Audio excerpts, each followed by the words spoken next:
Normally on Perspective we hear from seasoned voices giving their sage opinions on the affairs of the day.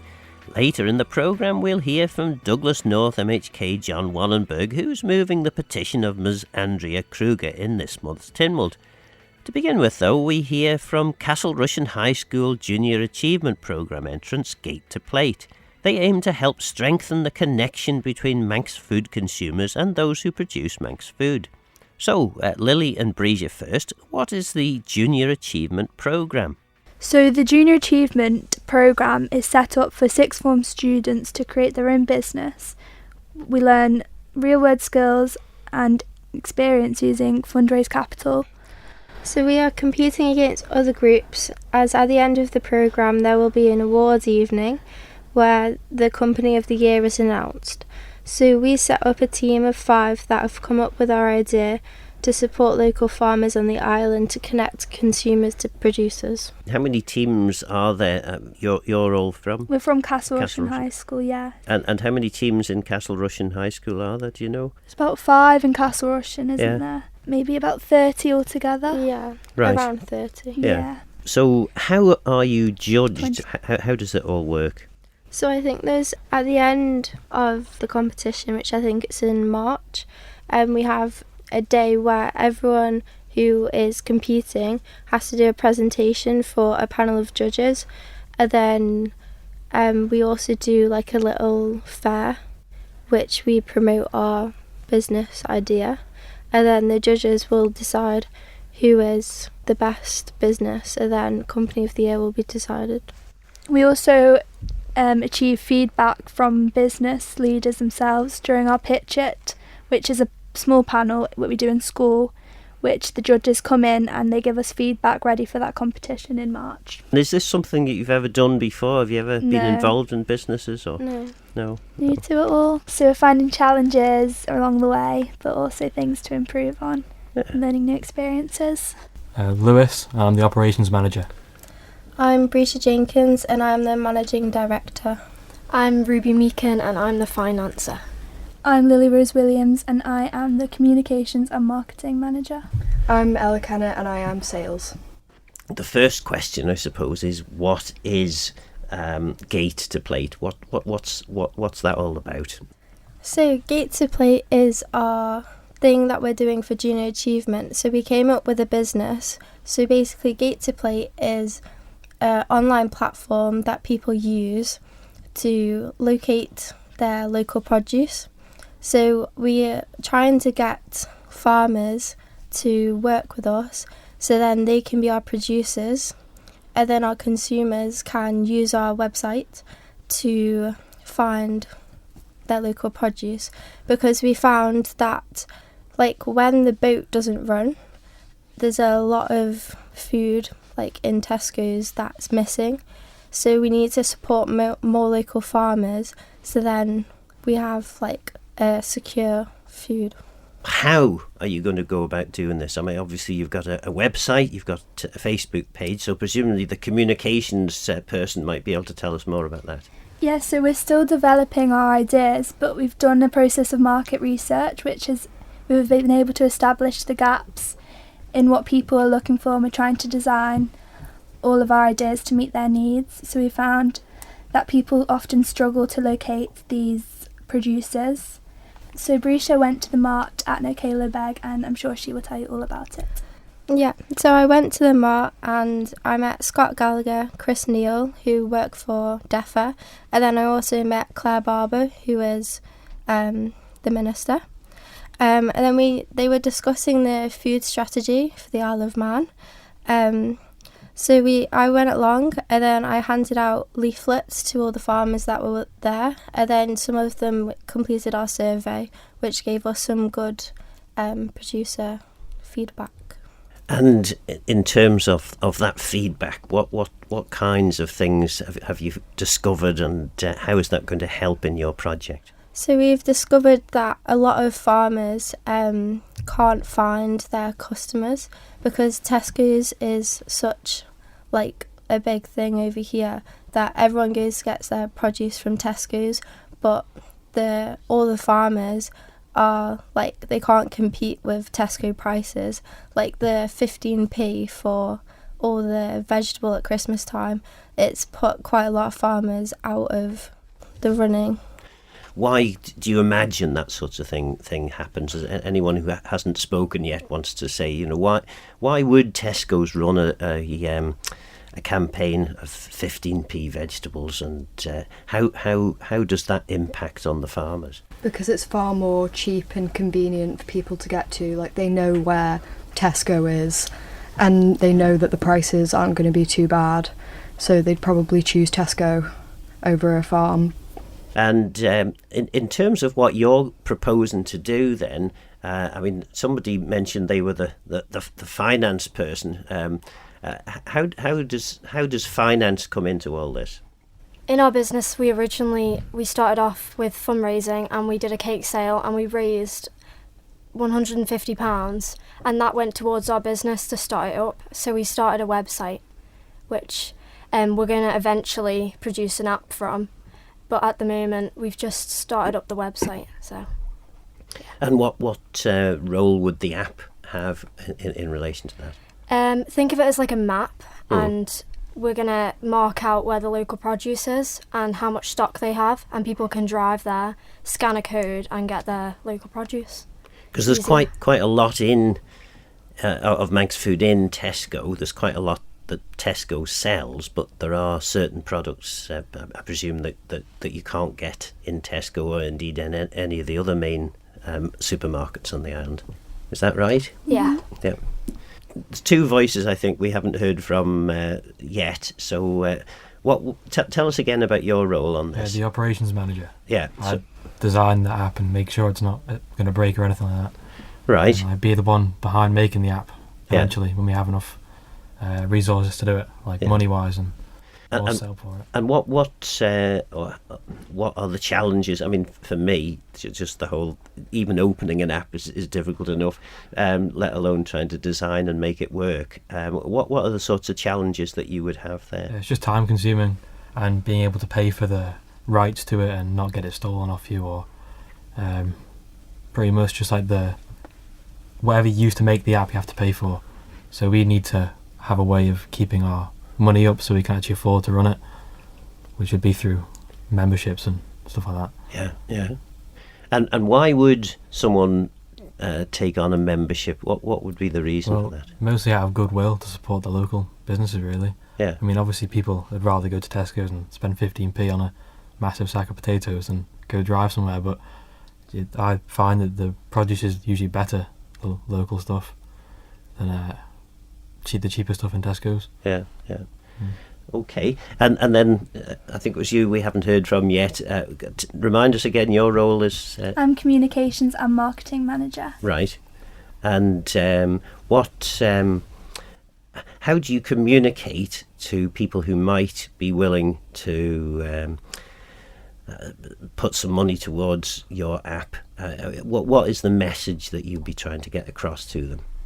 So part of the struggles we found setting up our platform is that none of us really have that much experience in the technology industry.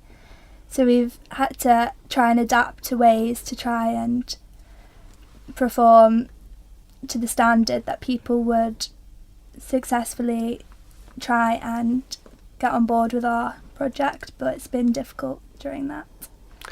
And in terms of buying food, I mean, when I was your age, the food that most people in the Isle of Man ate was the sort of things that would be grown in the Isle of Man. You know, the vegetables would be grown here, the meat would be grown here.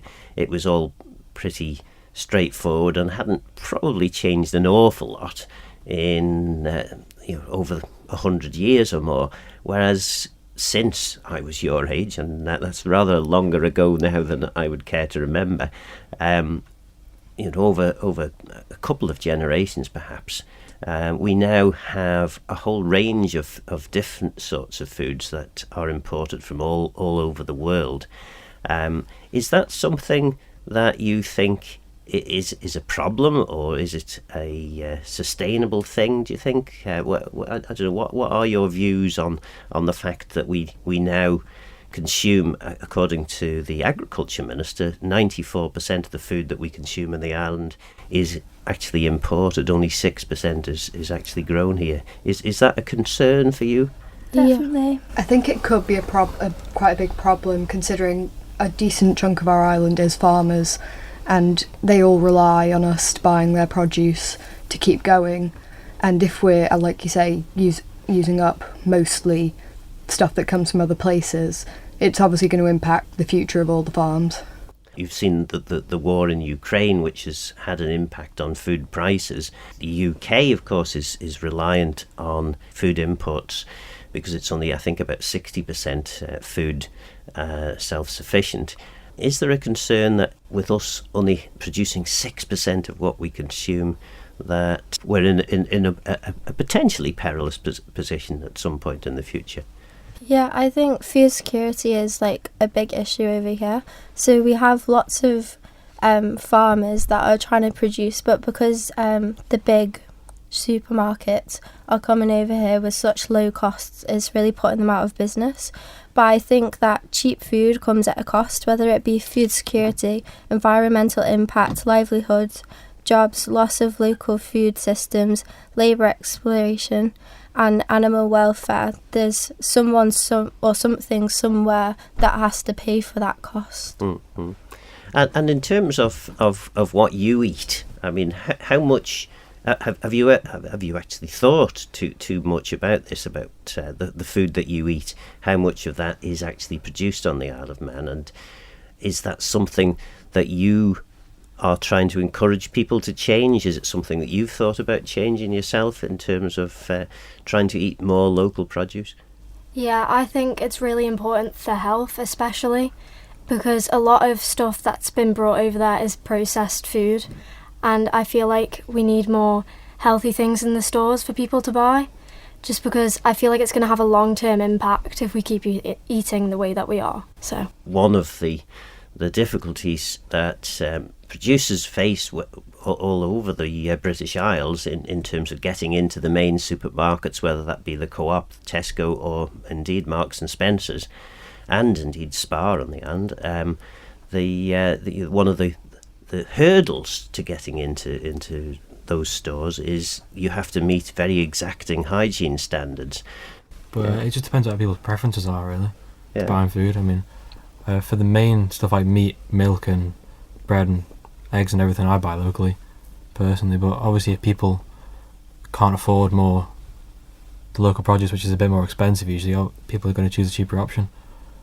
Because of course that is a big problem, and probably one of the reasons why politicians throughout the ages have, well, certainly since the Second World War anyway, have not been keen to be too restrictive in terms of what people can buy. You know, they whilst they support the principle of locally produced food, they also recognise that most people are concerned about the cost of food and worry about that. Is that something that you've noticed recently? Is that something that your campaign is aware of in any way? Well, the government has committed to supporting local food production, like subsidising the meat plant, although the meat plant hasn't been getting like stuff out on time. So it's been quite difficult for farmers because they've been having to ship across. But ShopRite used to support the Isle of Man meats, so then all the farmers had somewhere for their meat to be sold. But now Tesco's hasn't worked with the Isle of Man farmers to get the Isle of Man meat in all the Tesco's on the island, which I think if they did, it would be really good for the Isle of Man farmers because it would keep them going. But it is in some of the stores, isn't it? Yeah. And I suppose from Tesco's point of view, they are a business and they need to make money, so they sell food at a price that they think the public are prepared to pay. But there are other stores available on the island and they all have the same sorts of issues, don't they? Is that fair, or do you think we could move to a system where food is purchased more directly from the suppliers? I think that is fair, yeah, because it's all about supply and demand, and if the supply isn't up to what people need, then obviously they're going to need to go elsewhere because they can't just not eat. So I think that is something that's fair to say. I think it's important as well to challenge the normality of just going to the shop and buying the cheapest option. We want to bridge that community to the connection between the producers, not only to improve our community, but we thought this real world problem in our local island would be so important to make another option for our Junior Achievement Company programme. And of course, one of the things that happened, I think, it's getting on to 2 years ago now, Ramsey Bakery closed. Ramsey Bakery was the main supplier of bread on the island. There are other local producers of bread now in place, but is that an added problem to the issue that you're trying to solve here? I think so, yeah. But the issue with Ramsey Bakery closing is if, for example, the boats don't go for a while, there is not going to be really any bread left, considering how many people buy bread. I mean, like when the storm happened, there was no bread in any of the shops. Yeah, we actually got some pictures of the shops. I took some pictures at Castown Tesco when I walked in there, and at least the first 8 shelves were completely empty with fruit and veg. It just shows that there's no drive for the for the locals to supply, because they just can't keep up with it. How much is needed. And what can your initiative do to actually address some of this? How do you think this could help? Well, we're here to promote the farmers, to help them find this idea of advertising their local produce to people, and we're giving them almost an insight to motivate them. Yeah, we're connecting the producers to consumers, so if someone wants to buy local stuff, it's easier for them to actually find it, instead of them having to drive around for hours trying to find a little store that's selling eggs. Yeah, we just make it easier. Yeah, they can just look at our platform and they can say, oh, it's 5 minutes away, let's go get some local produce. And possibly if the demand was there, they would meet what needed to be done. And do you think that also actually allowing consumers to see the face of the farmer, to actually understand who the farmer is and recognise that they are effectively part of the community in which the consumers all live, do you think that helps with this? Yeah, we were gonna do a thing once we're further along, that is meet the farmer. So we were gonna go and contact some local farmers and then go meet them and ask them to do an interview, so then we can put it on our social media, and then the consumers can actually listen to the farmer talking and why they're doing it and why people should support locally. We also plan to try and promote their local produce by making recipes using their produce on the social media pages to direct people where to find things, what to do with them, and trying to inspire them into different things that they can make. Do you think we're become too reliant on convenience? So, I mean, you go into most supermarkets now and you will find things like pre-prepared vegetables, and I'm thinking it doesn't take that long to peel a spud or carrot, but these things are already there, prepared in trays, ready to just pop in the oven. Well, I don't know, are we too reliant on that, or is that just a fact of life now that people want to be able to access that sort of food? Well, I think people want to have food there, so it's just easy for them to get the food. But when something happens, our food security isn't very secure. As you said, that most of our food is imports. So if something does happen, we don't have anything to rely on. Having those potatoes is all good and well, but they won't save the day if it actually comes down to it. And again, it's all processed food. There's something quite nice of having fresh produce, which you know has been created, like grown and prepared, not even 10 minutes away from your house, rather than something that's had a shelf life for weeks. Food policy experts talk about the length of food chains, and of course the longer the food chain is, the less likely you are to know what's gone in at the very early stage of that food chain. Is that something that perhaps, I don't know, younger generations may be more concerned about, not knowing whether pesticides or less reasonable animal husbandry practices have taken place on food?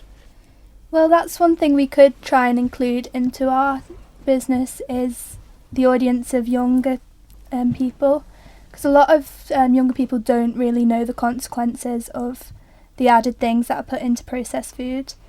So we could try and promote our business to that wider audience. Yeah, all the imports is also having a really big environmental effect, like all the fuel that it takes to come over here, like all the pollution. Whereas if you buy local, it's most likely stayed on the island the whole time, so it's not having as big of an environmental effect. I used this example when I was Agriculture Minister. I was lamenting the fact that I can buy a packet of peas ready prepared. All I need to do is take them out of the packet and stick them into a pan. They've travelled, well, not halfway around the world, but many of them have travelled from places like Kenya or where labour is relatively cheap, and as a result, it's impossible for farmers in the Isle of Man to compete against that. Do you think, particularly with the focus nowadays on getting to a net zero carbon position, that the food trade will have to look an awful lot more closely at things like air miles for food, and actually the local producer will benefit from that, perhaps? Yeah, I think if people are wanting to get to net zero, then they will buy more locally, even if it is a bit more expensive than in the shops, which has been imported from, you don't know how many miles away it's been, around the world.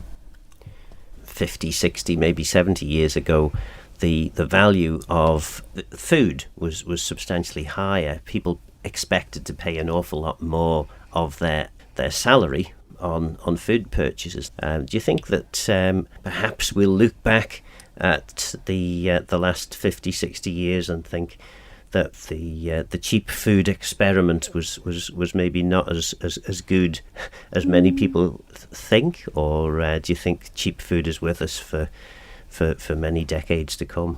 I think cheap food is going to be with us for a while, considering, like you said, Ukraine and prices going up. So I think it is going to be quite hard to get rid of. But as things slowly improve, people will eventually have more money and be able to buy more locally. I think we're so lucky as well to have all these connections so close to us, all these farms. I appreciate that these farms don't sell maybe the things that people are looking for, but I think people should definitely look more into buying the things that we do have available. Climate change, is that going to impact on food production? I mean, according to the experts, it's going to impact on global food production, but specifically on the Isle of Man, is that going to have an impact here, do you think? I think it'll be that bad, because the Isle of Man's pretty good for this climate. It's very good, actually.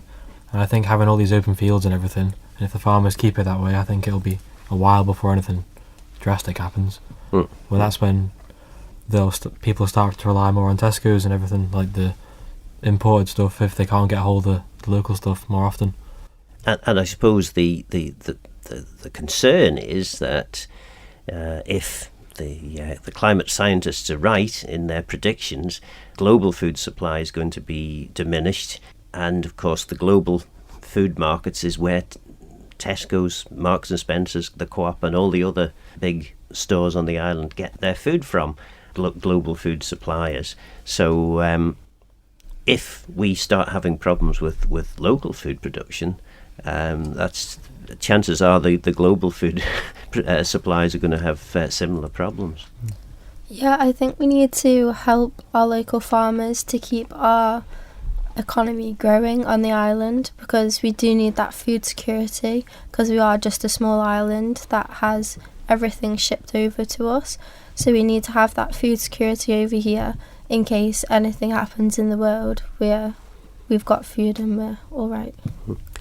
You've set this up. You've got the Facebook page, the Instagram, which whilst I am on, I very rarely use Instagram, and you've got a website. What are you hoping to achieve over the course of the next, however long it is that this initiative lasts? So once we got our app or our platform website, whichever we decide to go for, once we get that up and running, we'll obviously promote that. But in the meantime, once we get our customers coming through, and we'll reach out to farmers, once we get that customer base, we will do a Meet the Farmer page where we'll interview the farmers, probably showcase the farm, the products they sell, all about them, and then maybe do competitions. As through our cake sale, we did a giveaway, which people used raffle tickets. That was one of our first ever competitions, but hopefully we will expand that more. In terms of an objective, when you established this whole initiative, what change had you hoped might be made as a result of doing all this? Well, we hope that people buy more local if it's easier for them to find where the produce actually has been sold. We designed it with the aims to bridge the gap between local producers and our community, not only to showcase the variety of local produce available, which people don't really have the knowledge about, but it also allows producers to market their goods directly to customers without a third party getting involved. Anything else you want to add? Just if there's anyone out there that wants to help us with our designing our app and supporting us with that, we'd be very grateful if they could reach out to us. Does she not trust you? No, probably not. So. So our Instagram page is elevate_JA, but it's elev with an 8_JA. Please follow us on Facebook. Our page is called Gates Plate with a 2 in the middle and a 3 at the end, and our Instagram is elevate_JA. Well, again, thank you all for coming in and taking part in the programme, and I hope that you all do very well over the course of the next year, and encourage more people to engage with the Manx food producing community. Thank you. Thank you. That was Castle Rushen High School Junior Achievement Programme entrants Gate to Plate, Lily, Lewis, Ruby, Ella and Brescia. Have they inspired you to buy more Manx food? Douglas North MHK John Wannenburgh is moving the petition of Ms Andrea Krüger in this month's Tynwald. Why has he picked up this petition? Well, it's about giving air to people or persons who feel hard done by because of the actions of what government is doing. Essentially, that's what it's about. And this one is specifically, well, first of all, it's not about new development, and particularly not about new development in brownfield sites. That she is in agreement with, I'm in agreement with. What it is about is saturating an already saturated parking area with possibly another 200 cars. That doesn't make for good communities. That doesn't make for easy life. You know, it just creates more frustration to people who are already living here.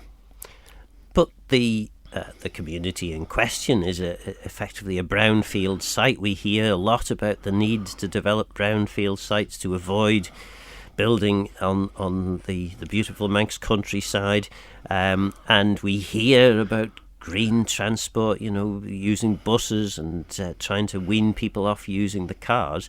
Presumably these things will be being considered, because this is in relation to the development proposed by the Manx Development Corporation. Yeah, no, Phil, I mean, in the last couple of days I haven't seen too many people on bicycles and too many people walking because of the weather. So as much as we want to provide these things, one has to be realistic. And again, it is not against the new development, be it conversion of existing houses into flats or new builds or HMOs. What we are trying to do here is protect the ability to park for residents of the existing dwellings who can't create parking for themselves retrospectively. I mean, the houses on Domain Road, Allen Street, Tynwald Street, etc., they are very congested insofar as parking is considered. They barely have enough space for their wheelie bins in their backyards, and no front gardens whatsoever. Even if people have a front garden and double yellow lines outside, planning is not usually granted to convert the front gardens into private parking spaces. And then this particular petitioner would be happy to do that at her own expense. But it's in a conservation area, and she cannot do that. So she is at the mercy of the authorities. And she doesn't go out for meetings after, I think it's 3 o'clock in the afternoon, for fear of not being able to park her car when she comes back.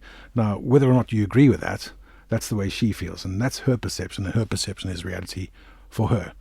And I feel that I should at least try and make things better for her. Do you think Tynwald has, in some regard, lost touch with the mood of the public on some of these issues? Because certainly if you listen to the debate that Stu Peters brought forward in relation to having a rethink on some of the zero carbon net zero targets, you could be forgiven for thinking that overwhelmingly the vast majority of the people of the Isle of Man were on board with the government's net zero agenda. And yet public comments that you see, and certainly many of the people I speak to, are some distance away from where Tynwald's view appears to have coalesced. Yeah, I mean, I would say that's true, and I certainly have some sympathy with Stuart Peters when it comes to what he was trying to say.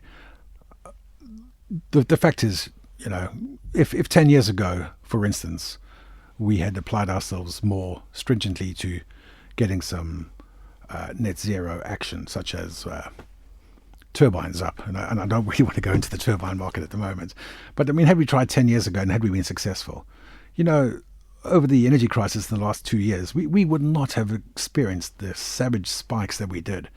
And I think I should say we did try, because I was the minister pushing for it at the time. You should have tried harder. Well, maybe. Yeah. Maybe. So and we are trying hard now. And I think it is government's job to view the big picture. Absolutely, that is our task. But we can't be blind to the pain that people go through today. And the cost of living crisis and things like that, they are very real pressures for everybody. And we've got to take that into account. And when it comes to small things like, well, I mean, I say small things, but for this particular petitioner, it's not a small thing, it's a big thing. And we need to be mindful that we are here to represent the people who elect us. And if we don't do that, you know, we're all going to suffer. And of course, I mean, you mentioned about small things and big things. Of course, this it's quite shocking to discover that people would be in so much concern in relation to where they could park their vehicles. They choose not to go out after 3:30 because they don't think they'll be able to park their car close to or within That's right. reasonable distance of their house. And that is the case for her. So what do we do about that? Well, then we try and change the law accordingly. And if we can't do that, at least we've tried. You know. And I guess this is part of the problem with being an MHK, isn't it? You have to weigh up a whole range of different issues. So you may be convinced that actually we do need to do more to move away from the old system where everyone owned a car and everyone drove everywhere in their car, to a new system where fewer people will have cars and more people will use public transport because it's better and a more effective way of getting people around the place. But then, of course, Phil, we have to have a reliable, robust public transport system. And you know, in North Douglas, I can tell you that most of Tremode does not have that. And if they want to catch a bus up at Glencrutchery Road, then they've got to walk through Tremode Park and up the hill. And some of our constituents are not of the age where that's an easy thing to do. So if we don't provide the network which is going to deliver them safely, then do we blame them for having cars? And the answer is no. And of course that's the problem, isn't it? Because if you then have to you acknowledge the situation as is. You have to fund things like new car parks and the policing of parking and all of the things associated with car ownership. That's right. Which means you have less money available to improve public transport and do the things that perhaps, I think it's pretty clear that the mood of Tynwald is to move in that sort of direction to get people less dependent on personal cars. And of course, I do subscribe to that, but we've got to be realistic. And if we don't provide something which is fit for purpose, then the people would do that themselves. Is it? I mean, in your experience, in your constituency, speaking to constituents, how far along this this whole debate are they? I mean, are most people that you speak to, do they acknowledge that climate change is a real thing that has to be addressed and we need to play our part in it? Do you think that argument has been won? Do I think it's been won? I don't think it's been won, but it's certainly ongoing. I wouldn't say it's a burning issue for that many people. There are certain people where it's top of the agenda, of course, but people would rather know how to heat their homes, how to feed their children. These are things are immediate concerns, and whilst it's important that we do address the big picture stuff, unless we get the things on a day-to-day basis right, we're going to be in trouble as an island, I think. And, well, you may have heard part, at least, of the earlier part of the programme that we heard there from children from Castle Rushen High School. I guess they're students, not children, who are pursuing the whole idea of gate to plate and trying to connect Manx food consumers with Manx food producers, and make it easier for people to support Manx produce. That one of the questions that I did put to them was in relation to cheap food, and I think generally the view was that cheap food maybe wasn't a good thing, but for many people on the Isle of Man, cheap food is almost an essential thing. Yeah, it is. And I'm pleased that children are thinking about these things early in life. I don't think I did when I was that age. I have certainly been, a view of entitlement as to, if I want something, I can just have it. I think it's far more complex than that. And we've only got to look across the water to know how life is difficult for very many people where they can't feed themselves. And that's why I think for the Isle of Man, the two most important things, I think, is food security and energy security for us as an island. Unless we get these two things right, we are making trouble for us for years ahead. And we've got to tidy ourselves up when it comes to energy transition and food security. No one's going to come over the hill to rescue us. It's up to us, and we've got to do it. And we've got to do it. Had we done this years ago, we'd have been in a better position where we are now. So I'm pleased to hear that the kids are doing it. That's laudable, but it's up to us to actually do it. We've got to stop talking about it. We've got to do it. Yeah. And I suppose part of the role of an MHK is to lead, not just follow. Often it is the view of members of the House of Keys that they follow the will of their constituents, but part of your role is also to provide some leadership as well, isn't it? Well, absolutely it is, yeah. And I was referring to that earlier on. We've got to get the big picture stuff right. We've got to get net zero right. So yes, we do. And if the MHKs don't do it, and if government doesn't do it, who's going to do it? It is up to us. Why then is net zero so important? Because I think sometimes it's painted by those who are against as almost like a religion, that everyone has just decided that net zero must happen at all costs, and it's the view on the opposing side is, yes, it's like a religion, and people don't care about the cost and the damage that potentially this is going to cause to society. But on the other hand, maybe the net zero side isn't as good as it might be in explaining some of the advantages. That's all high level stuff, right? But people have to take care of themselves.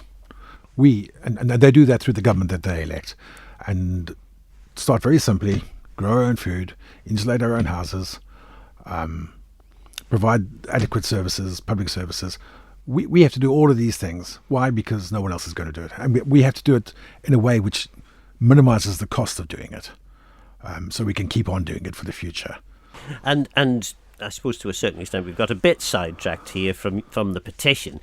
Specifically, what you're asking the DOI to do is to introduce a statutory requirement for occupants and users of any new property development located in parking Disc Zone H in Douglas to be excluded from receiving a residence parking permit. So what's the thinking behind that? Well, the thinking behind that is that the people who already live there are finding it very difficult to park. Now, with this new nurses' home development going up and beyond, there's going to be, whether we like it or not, there's going to be far more cars in and around that area. But the development on Westmoreland Road, it's 178 units on land that is zoned for 39 and only providing 80-ish parking spaces, where it should be for over 200 to comply with parking standards. It's meant to be car-free, so the occupants should not be given residence permits. The new occupants should not be given parking to Area H, I don't think. Because why? Because it's going to affect everybody who already lives there. And what are we going to do? We're going to, increase the misery that they have in parking their cars, and they can't do it. And people say, "Oh, it's only a car park," but it's not just a car park. It's the way that people live their lives. It's how it affects them. It's their mental health and the rest of it. And I don't think I'm making too much of a big deal about this, because once we've done this, it'll always be the case. And this is actionable intelligence we are being given by the petition. There's over 750 signatures there. This is a real concern for them. And if we can make it better, then we should. And I think if nothing else, we should run a pilot project where parking Disc Zone H becomes possibly a 24-hour disc zone, maybe with a 1-hour disc zone, so that the new people don't get the permits. Thinking then from let's assume that we have the benefit of Doctor Who's TARDIS, and we can go forward maybe 3-4 years. Perhaps if you were the MHK for the area, and you have to then justify to the people who've bought these houses why all their neighbours are eligible to get parking permits, but they're not. How do you do that? Well, happily, I'm not the MHK for that area, and that's the action I'm proposing. It's not without precedent. In the UK, they have this.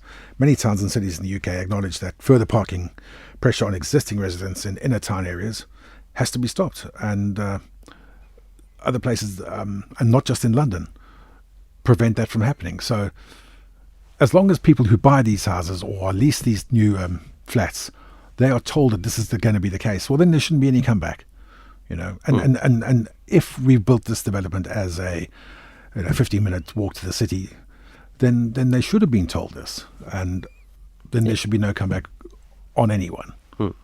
It's possibly the first skirmish in a series of political battles which will continue well on into the next decade or two, as we move from the position that we've been in for possibly the last 2, maybe 3 generations to a new position.